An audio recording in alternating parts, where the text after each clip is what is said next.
Charlie Love, and welcome to this episode of our G Suite Enterprise Management series with AppsEvents and Acer.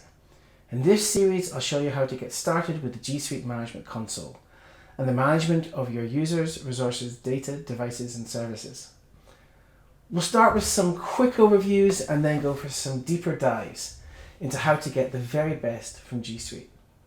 In this episode, I'll take you on a tour of the admin features of Gmail and how you can use G Suite Admin to set email up for your enterprise, to set up read receipts, manage mail delegation, name formats, confidential mode, set up security with Gmail, and much more. Let's get started. This is the admin console. Today I'm setting up Gmail, so let's go to Apps and G Suite Core Services. This shows all the core applications that are part of G Suite. These applications are all covered by your 24/7 support from Google and are part of your service agreement. Let's open up the settings for Gmail across your domain. The settings for Gmail are shown here. We can configure user settings, email authentication, quarantine containers for email, configure safety features for Gmail to make it more secure, review how Gmail is set up, change end user access to restrict how users can access the mail, and set up custom advanced settings for mail compliance, detection of objectionable content, and much more. So let's click User Settings, and let's talk through the options. Themes. This allows users to select how Gmail will look for them. It allows them to customize the appearance of Gmail. Email receipts are a common question. By default, Gmail does not enable read receipts for messages, but this can be changed here. You have the option to not send, allow receipts to be sent to specific domains that you trust, or to enable read receipts to be sent to any email address. Email delegation allows the owner of a mailbox to provide access to another user in your domain. When sending mail from a delegated mailbox, the message sent can show the delegated user and the owner of the account, or just the owner of the account. The delegated user's name would be hidden from the email sent. Name format.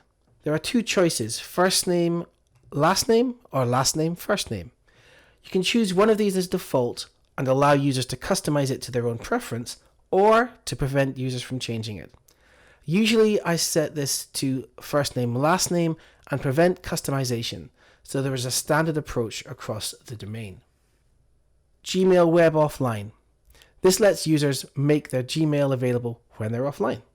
Gmail users can help protect sensitive information from unauthorized access using Gmail Confidential Mode. Recipients of messages in confidential mode don't have the option to copy, forward, print, or download messages, including the attachments. Users can set a message expiration date, revoke message access at any time, and require an SMS verification code to access particular messages. The remaining user settings are for a deeper dive into Gmail later in this series. Now let's look at end user access. Here you can control how users can access Gmail and share data with third-party applications and external services. If you only want users to access Gmail on the web, you can disable access via POP and IMAP. You can allow the G Suite Sync for Microsoft Outlook app to sync, or you can disable it. You can also disable forwarding rules that automatically send mail to other email addresses, so users can't automatically send on email from your enterprise to another mailbox.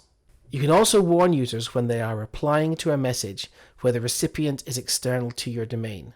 Again, the other settings here are for a deeper dive into Gmail in a later episode. Manage Quarantines provides admins with the option to configure quarantine containers for different purposes. Perhaps you want to quarantine for messages which contain encrypted attachments or messages that contain rude words. These quarantines can be set up here and used in safety and advanced settings. Quarantines can help prevent spam, minimize data loss, and protect confidential information. They can also help moderate message attachments so users don't send, open, or click something they shouldn't. When a message is quarantined, it's delivered to the admin quarantine, where an admin can take any of the following actions: display the rule that caused the message to be quarantined, deliver the message to the intended recipient, deny message delivery, take no action. Messages are automatically deleted when your vault retention period expires. You can also choose to receive periodic quarantine alerts. Messages in the quarantine are stored on Google servers until an action is taken. I'm going to set up a quarantine for untrusted attachments.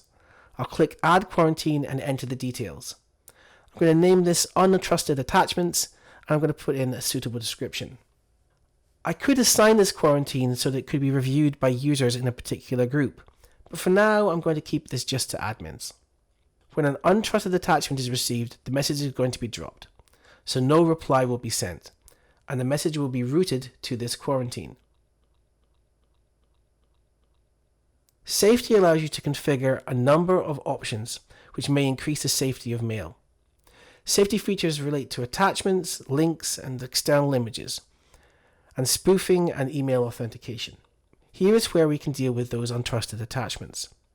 I've clicked on Attachments, and now I will configure this so that all untrusted attachment types are sent to the Untrusted Attachments quarantine. I could have left the default of showing a warning, or selected that mail with untrusted attachments was moved to spam, but I've chosen to take this out of the user's control and move these mails to a quarantine.